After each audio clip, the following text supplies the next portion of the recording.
నమస్తే, welcome to NXT Zee News. ఈనాటి వార్తా విశేషాలు. రాష్ట్ర వ్యాప్తంగా అనేక ప్రాంతాల్లో భారీ వర్షాలు కురుస్తూ ఉన్నాయి. మరొక 3 రోజుల పాటు వర్షాలు కొనసాగే అవకాశం ఉందని సీఎం చంద్రబాబు తెలిపారు. పలు శాఖల అధికారులతో ఆయన టెలికాన్ఫరెన్స్ నిర్వహించారు. సీఎస్, డీజీపీ, మంత్రులు, జిల్లా కలెక్టర్లు, ఎస్పీలతో సమీక్ష చేపట్టారు. తాగునీరు, ఆహారం కలుషితం కాకుండా దృష్టి పెట్టాలని అన్నారు. అల్లూరి జిల్లాలో కలుషిత ఆహారంతో అస్వస్థతకు గురైన ఘటన జరిగిందని తెలిపారు. బాధితులకు మెరుగైన వైద్యం అందించాలని ఆదేశించారు. ఘటనకి కారణాలపై విచారణ జరపాలని తెలిపారు. సీజనల్ వ్యాధుల తీవ్రత దృష్ట్యా మరింత సమర్థవంతంగా పనిచేయాలని అన్నారు. రాష్ట్రంలో భారీ వర్షాలపై హోం విపత్తు నిర్వహణ శాఖ అప్రమత్తమైంది. అన్ని జిల్లాల కలెక్టర్లతో హోంమంత్రి వంగలపూడి అనిత ఫోన్లో మాట్లాడి సమీక్షించారు. వరద ప్రాంతాల్లో సహాయక చర్యలు చేపట్టాలని ప్రత్యేక బలగాలకి మంత్రి ఆదేశాలు జారీ చేశారు. ప్రాణ ఆస్తి నష్టం జరగకుండా చర్యలు చేపట్టాలని అన్నారు. విజయవాడలో కొండ చర్యలు విరిగిపడి 4 మృతి చెందడంపై హోంమంత్రి విచారం వ్యక్తం చేశారు. ఎన్డీఏ కూటమి సర్కార్ పాలనలో మహిళలకి రక్షణ కరువైందని మాజీ మంత్రి ఆర్కే రోజా ఆరోపించారు. అలాగే రాష్ట్రంలో నేరస్తులకు ఇంత ధైర్యం వచ్చిందంటే ప్రభుత్వం సిగ్గుపడాలి అంటూ ఘాటు విమర్శలు చేశారు. కాగా మాజీ మంత్రి రోజా శనివారం తిరుమల శ్రీవారిని దర్శించుకున్నారు. అనంతరం ఆర్కే రోజా మీడియాతో మాట్లాడారు. రాష్ట్రంలో మహిళలకి రక్షణ ఎక్కడుంది?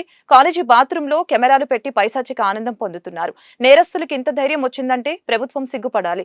గుడ్లవల్లేరులో ఏం జరగలేదని ఎస్పీ చెప్పడం దురదృష్టకరమని, వైఎస్ జగన్మోహన్ రెడ్డి పాలనలో తప్పు చేయాలంటే భయపడేవాళ్లు. ముచ్చుమరిలో 9 ఏళ్ల అమ్మాయిని రేప్ చేసి చంపేస్తే న్యాయం చేయలేదు.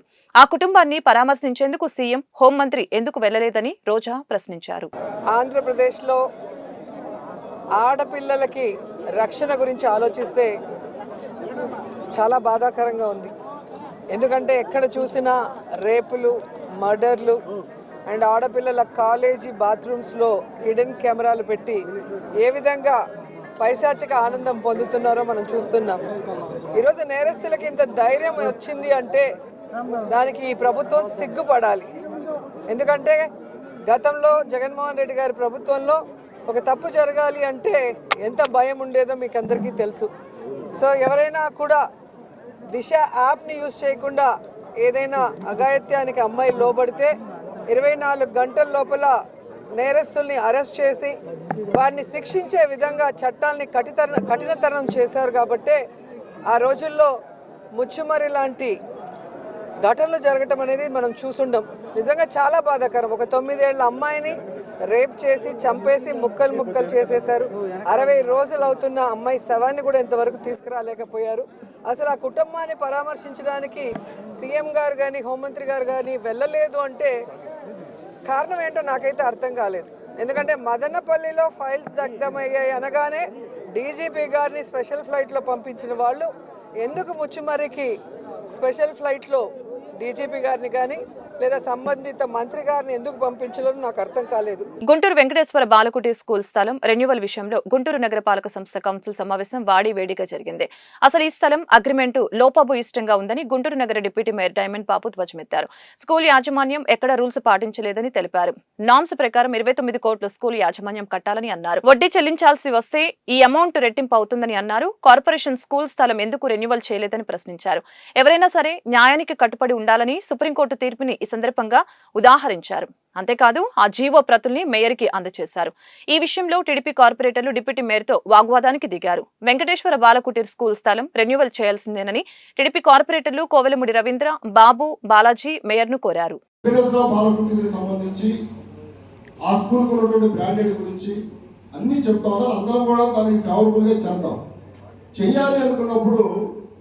సంబంధిత స్కూల్ వాళ్ళు కూడా ఖచ్చితంగా రూల్స్ అండ్ రెగ్యులేషన్స్, నామ్స్ అన్నిటిని కూడా నిబంధనల ప్రకారంగా మీరు కూర్చున్నా, నేను కూర్చున్నా, ముఖ్యమంత్రి గారు కూర్చున్నా, ప్రధానమంత్రి గారు కూర్చున్నా కూడా ఖచ్చితంగా న్యాయానికి కిందే ఉంటారు. కాబట్టి న్యాయానికి పైన అయితే అవుతుంది. ఎందుకంటే యాక్ట్ కావచ్చు, జీవోలు కావచ్చు, రూల్స్ అండ్ రెగ్యులేషన్స్. ఇక్కడ మనం చూసుకున్న దాంట్లో స్కూల్కు సంబంధించినటువంటి యాజమాన్యం అన్ని నిబంధనలు పాటించిందా లేదా ఫస్ట్ ఒకటి. 2, సంబంధిత అధికారులకు సంబంధించిన అంశాల్లో ఇక్కడ కౌన్సిల్లో ఇక్కడ పెట్టారు. ఏమని పెట్టారంటే మేయర్ గారిని కలిశారు, 8 మీకు ఒక లెటర్ ఇచ్చారని, ఆ లెటర్ని ఆధారం చేసుకొని మీరు అడిషనల్ కమిషనర్ గారికి, సిపి గారికి కౌన్సిల్ రెజల్యూషన్లో పెట్టమన్నారని చెప్పి చెబుతూ జీవో నెంబర్లో అవి ఇవన్నీ మాట్లాడుకుంటూ వస్తాము. నేనేమంటానంటే అధ్యక్ష, ఎప్పుడైనా నగరపాలక సంస్థలో ఏ అంశాలు పెట్టినా కూడా ఎగ్జిక్యూటివ్ దయచేసి ఒక నిమిషం చెప్తాను. వెంకటేశ్వర బాలకుటీరికేమో ఒకటి చెప్తున్నాము. ఇక్కడ గుంటూరు టౌన్లో 1150 షాపులు ఉన్నాయి అధ్యక్ష. ఈ 1150 షాప్స్కి సంబంధించి సంబంధిత అధికారులు 20 సంవత్సరాలు అయిపోగానే వాళ్ళకి సీల్ వేసేస్తారు. సీల్ వేసిన తర్వాత మనం ఏం చేస్తామంటే మళ్ళీ ఆక్షన్ పెడతాం. ఈ ఆక్షన్ పెట్టే క్రమంలో 25 సంవత్సరాలు అంటే ఈ 1150 షాపుల వాళ్ళు కూడా ఆల్మోస్ట్ వాళ్ళ కుటుంబాలు, వాళ్ళ జీవితాలు, వాళ్ళ బిడ్డల కోసం మాత్రమే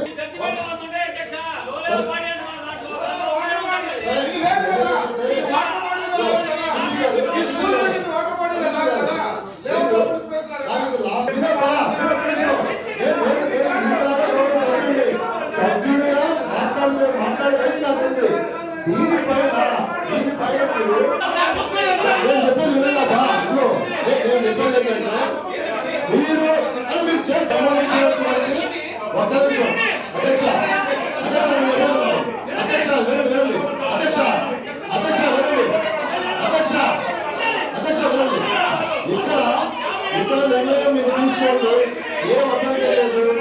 అయితే ఇక్కడ 50,000 మంది సభ్యులు నేను ఒకటి నా అభ్యంతరాలు తెలియజేస్తే రైతు రాకండి. ఓకే, నా అభ్యంతరాన్ని మీకు నేను చెప్తా ఉన్నాను. రిసీవ్డ్ కాపీస్ ఇష్టం ఇది, అది చూసుకోవాలి. ఎప్పుడో అదొక జడ్జిమెంట్ ఉంది కదా, మనం కోర్టులో కూడా చాలా జడ్జిమెంట్లు వస్తూ ఉంటాయి. ఒక్కో జడ్జిమెంట్ ఒక్కో దాన్ని కుదరిస్తుంటారే కానీ ప్రతిదానికి ఆ జడ్జిమెంట్ ఉంటుంది. అట్లాగే ఇప్పుడు 3/4 మెజారిటీ చూపించుకొని గవర్నమెంట్కి పంపించచ్చు, దాంట్లో తప్పేం లేదు. గవర్నమెంట్ డెసిషన్ వస్తుంది. మనం కూడా ఏం చెప్తున్నాం, మీరు రిజిస్టర్ ఆఫీసులో ఒక వాల్యూ తీసుకోండి, ఆ 8,000 చిల్లర గజాలకి ఆ యొక్క ప్రజెంట్ టుడే మార్కెట్ వాల్యూ ఉందో దాని ప్రకారంగా రెంట్ రెన్యూల్ చేయమన్నా, వర్గం తగ్గించి రెన్యూల్ చేయమంటలా. వెనకటి కాలంలో 50 రూపాయలకి ఇచ్చారు, ఇప్పుడు మేము 50 రూపాయలకి ఇవ్వమని మనం చెప్పట్లా. ఈ రోజున మార్కెట్ వాల్యూ ప్రకారం ఫెయిర్ మార్కెట్ ప్రైస్ ఫిక్స్ చేసి కమిషనర్ గారు అది కూడా గవర్నమెంట్ పంపిస్తుంది. ఇప్పుడు ఈ రోజున రేట్లు ఇట్లా ఉన్నాయి. వీలైతే ఫైనల్ డెసిషన్ గవర్నమెంట్. మీరు పంపించేటప్పుడు కూడా గవర్నమెంట్ రిజిస్టర్ వాల్యూ తీసుకోండి, మార్కెట్ వాల్యూ తీసుకోండి, రెండు ఒక గుంటూరు నగరంలో గత 50 సంవత్సరాలుగా వెంకటేశ్వర బాలకుటీర స్కూల్ విద్యార్థులకి నాణ్యమైన విద్యను అందిస్తుందని గుంటూరు తూర్పు ఎమ్మెల్యే మహమ్మద్ నజీర్ అహ్మద్ తెలిపారు. అదేవిధంగా వెంకటేశ్వర బాలకుటీర స్కూల్లో పనిచేసే 200 మంది స్టాఫ్ కి ఉచిత విద్యను అందిస్తుందని గుర్తు చేశారు. ఈ స్థలం వేరే బ్రాంచ్ ద్వారా పేద విద్యార్థులకి ఉచిత విద్యను బోధిస్తుందని పేర్కొన్నారు. శనివారం గుంటూరు నగరపాలక సంస్థ కౌన్సిల్ సమావేశం మేయర్ కావటి శివనాగ మనోహర్ నాయుడు అధ్యక్షతన జరిగింది.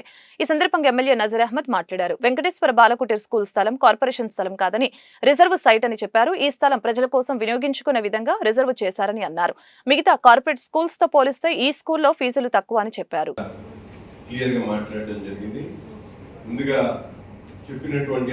అనేక అంశాల్లో ఏదైతే 148(3) ప్రకారం 25 ఇయర్స్ దాటినటువంటి లీజ్ అగ్రిమెంట్ ని ఎక్స్టెండ్ చేసేటువంటి అధికారం కార్పొరేషన్ పరిధిలో, అంటే కార్పొరేట్ హౌస్ కి లోకల్ బాడీకి ఆ పరిధి లేదనేది క్లియర్ గా అర్థమవుతుంది.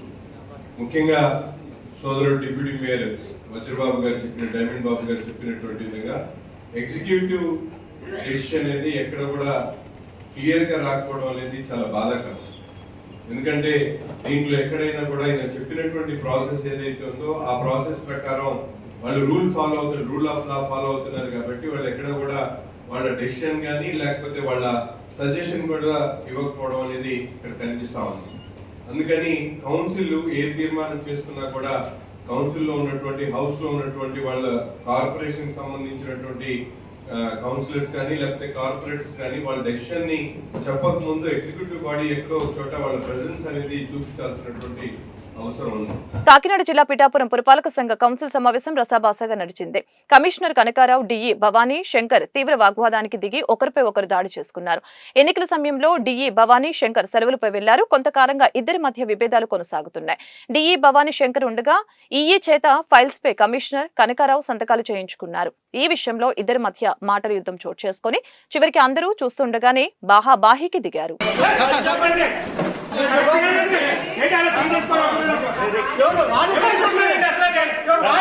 మీటింగ్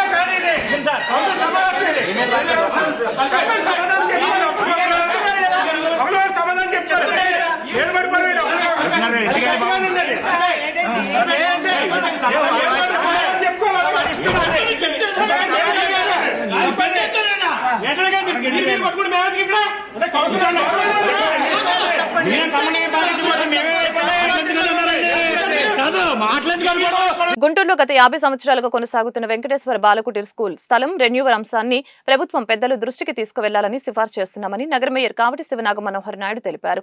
ఎమ్మెల్యేలు, ఎమ్మెల్సీలు, కార్పొరేటర్లు ఈ స్కూల్ విషయంలో వ్యక్తం చేసిన అభిప్రాయాలని ప్రభుత్వానికి నివేదిస్తామని చెప్పారు. ఈ స్కూల్ గుంటూరు నగరానికి అవసరమని ప్రజల కోరిక మేరకు ఈ స్కూల్ కొనసాగించాల్సిందేనని, అయితే దీనికి న్యాయపరమైన చిక్కులు ఉన్నాయని చెప్పారు. గతంలో న్యాయస్థానాలు ఇచ్చిన తీర్పు ప్రకారం 2 సార్లు లీజుకి ఇచ్చిన తర్వాత 3వ సారి లీజుకి ఇవ్వకూడదని చట్టం చెబుతుందని చెప్పారు. సుదీర్ఘ చరిత్ర, ఎటువంటి మచ్చలేని వెంకటేశ్వర బాలకుటీర్ స్కూల్ రెన్యువల్ విషయంలో చట్టాన్ని మన చేతుల్లోకి తీసుకోవడం భావ్యం కాదని చెప్పారు. విద్యా వ్యవస్థ కాబట్టి పిల్లల భవిష్యత్తుని పరిగణలోకి తీసుకుని వాస్తవ పరిస్థితుల్ని ప్రభుత్వం దృష్టికి తీసుకువెళ్తామని కౌన్సిల్ సభ్యులకి మేయర్ వివరించారు. శాసనమండలి సభ్యులు, డిప్యూటీ మేయర్లు, వివిధ పార్టీలకు సంబంధించినటువంటి కార్పొరేట్లు అందరూ కూడా కొన్ని భిన్నాభిప్రాయాలు కూడా ఈ సభ ముందుకు తీసుకురావడం కూడా జరిగింది. దాంట్లో ఎక్కువ శాతం మంది ఈ వెంకటేశ్వర బాలకుటీర్ స్కూల్కి సంబంధించి 50 సంవత్సరాల నుంచి ఈ స్కూలు నడుపుతా ఉన్నారు. 1974 సంవత్సరంలో వాళ్ళకి లేఅవుట్ ఓపెన్ స్పేస్ లో సుమారు 8,300 పైచిలుకు గజాల స్థలాన్ని ఆ రోజు స్కూల్ నిర్మాణం కోసం ఆ రోజు మున్సిపల్ కార్పొరేషన్ వాళ్ళు వారికి కేటాయించడం జరిగింది. తర్వాత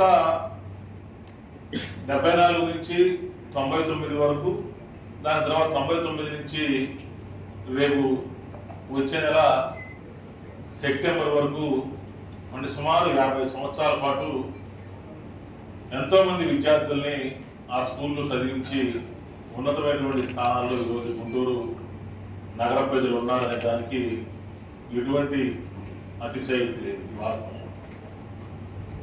కానీ ఇక్కడ చట్టాలను కూడా మనం అందరం కూడా పరిగణలో తీసుకోవాల్సిన అవసరం ఎంతైనా ఉంది. ఎందుకంటే ఒకసారి లీజుకి ఇచ్చిన తర్వాత, అంటే 25 సంవత్సరాలు ఇచ్చిన తర్వాత మరలా 25 సంవత్సరాలు, అంటే 2 పర్యాయాలు వాళ్ళు లీజుకి ఇవ్వడం కూడా జరిగింది కార్పొరేషన్ వారు. కానీ కోర్టు వారు, అదేవిధంగా గౌరవ న్యాయస్థానం వారు కొన్ని పరిస్థితుల్లో కొన్ని నిర్ణయాలు తీసుకొని కొన్ని జడ్జిమెంట్లు కూడా మరి మున్సిపల్ కార్పొరేషన్ వారికి ఆదేశాలు జారీ చేయడం కూడా జరిగింది.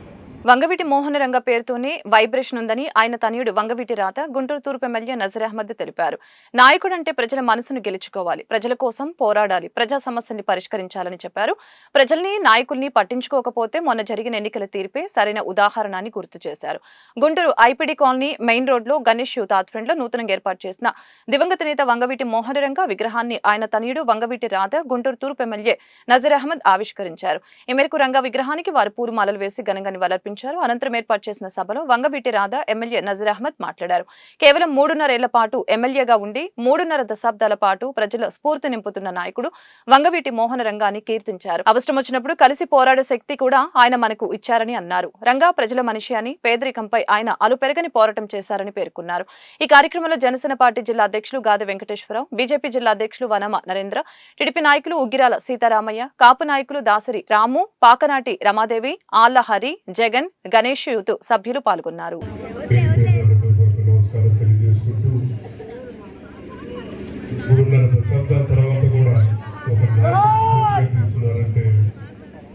ఆ నాయకుడు ఎంత కష్టపడి ప్రజల కోసం పోరాడారో మనందరం గుర్తు చేసుకోవాల్సిన అవసరం ఉంది. ప్రజల తరఫున పోరాడాలని చెప్పంటే ముందు ప్రజలు కలవాలి, నాయకులు కలవాలి, ప్రజా సమస్యలు ఏంటో తెలుసుకోవాలి. అలాంటి పరిస్థితి ఉన్నప్పుడే ప్రజల గురించి ఆలోచిస్తారు, ప్రజల తరఫున పోరాడతారు.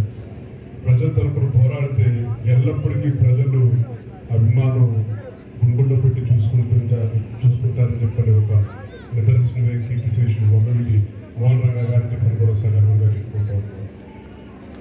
నాయకుల్ని, ప్రజల్ని పట్టించుకోకపోతే మొన్న ఎన్నికలే తీర్పే ఒక సరైన ఉదాహరణ చెప్పడం. వేదిక ఉన్నటువంటి పెద్దలకు, ముందున్నటువంటి గుంటూరు తూర్పు నియోజకవర్గ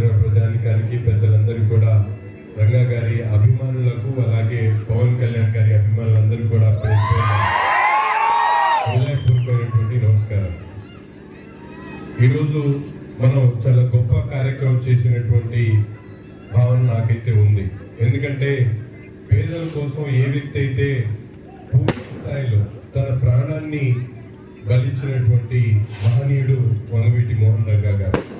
తనకు వచ్చినటువంటి అవకాశాన్ని పేద ప్రజల కోసం, వారి కష్ట నష్టాల కోసం ఎంత కష్టమైనప్పుడు కూడా ఓర్చుకొని సాహసం చేసి ఎంతో కసితో ఆయన మీద దాడి జరిగినప్పుడు కూడా భయపడకుండా అడుగులేస్తూ ముందుకు సాగినటువంటి చరిత్ర వంగవీటి మోహన్ రంగా గారు. ఈరోజు చూస్తా ఉన్నాం, రాజకీయాల్లో ఏదో తన లబ్ధి కోసం వచ్చేటువంటి ప్రయత్నాలు చేసేటువంటి వాళ్ళని చాలా మంది చూసాం.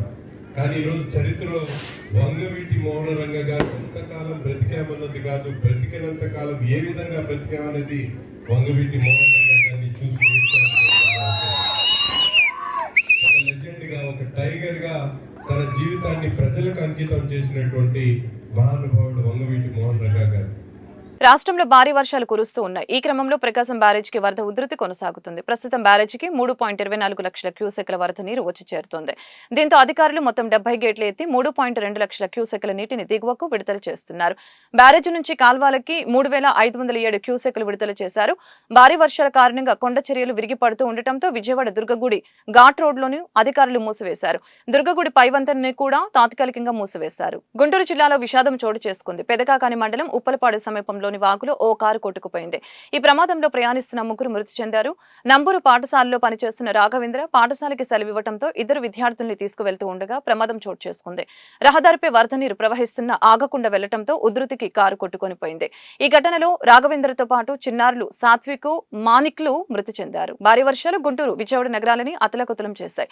ఎడతెరిపి లేని వర్షంతో పలుచోట్ల రహదారులు చెరువుల్ని తలపిస్తూ ఉన్నాయి. విజయవాడలోని విద్యాధరపురం, ఆర్ఆర్ నగర్ రహదారులు జలమయం కావడంతో వాహనదారులు తీవ్ర ఇబ్బందులు పడుతున్నారు. పలుచోట్ల రహదారులు మోకాలపై లోతు వరకు నీరు చేరాయి. విజయవాడ బస్టాండ్ పరిసర ప్రాంతాలు నీట మునిగాయి. దీంతో వాహనదారులు, స్థానికులు తీవ్ర ఇబ్బందులు పడుతున్నారు. రామవరపాడు రింగ్ రోడ్డు వద్ద భారీగా ట్రాఫిక్ నిలిచిపోయింది. నిడమానూరు వరకు కూడా వాహనాలు నిలిచిపోయాయి. భారీ వర్షాలకి మొగల్రాజుపురం, సున్నపుబట్టి సెంటర్ వద్ద కొండ చర్యలు విరిగిపడ్డాయి. ఈ ఘటనలో 4 మృతి చెందారు, పలువురు తీవ్రంగా గాయపడ్డారు. అదేవిధంగా భారీ వర్షాలకి గుంటూరు నగరంలో గడ్డిపాడు చెరువు పొంగిపొర్లుతోంది. దీంతో సమీపంలోని ఇళ్లలోకి నీరు చేరింది. స్థానికులు నీళ్లతో తీవ్ర ఇబ్బందులు పడుతున్నారు. కాలనీలో ఎమ్మెల్యే నజీర్ అహ్మద్ పర్యటించి పరిస్థితిని తెలుసుకున్నారు. మంగళగిరి టోల్ ప్లాజా వద్ద జాతీయ రహదారిపై రాకపోకలికి తీవ్ర అంతరాయం ఏర్పడింది. వర్షపు నీటితో ఆ ప్రాంతం జలాశయంగా కనిపిస్తోంది. దీంతో గుంటూరు, విజయవాడ ప్రయాణికులు తీవ్ర ఇబ్బందులు పడుతున్నారు. అప్రమత్తంగా ఉండాలని, ప్రయాణాలు ఆపుకోవాలని అధికారులు సూచించారు. భారీ వర్షం కారణంగా గుంటూరు ఆటోనగర్, పెదకాకాని పోలీస్ స్టేషన్ పరిసర ప్రాంతాలు జలమయమయ్యాయి. పెదకాకాని మండలం నంబూరు చెరువు పొంగటంతో గ్రామంలోని ఇళ్లలోకి నీరు చేరింది. వీధులు జలమయమయ్యాయి.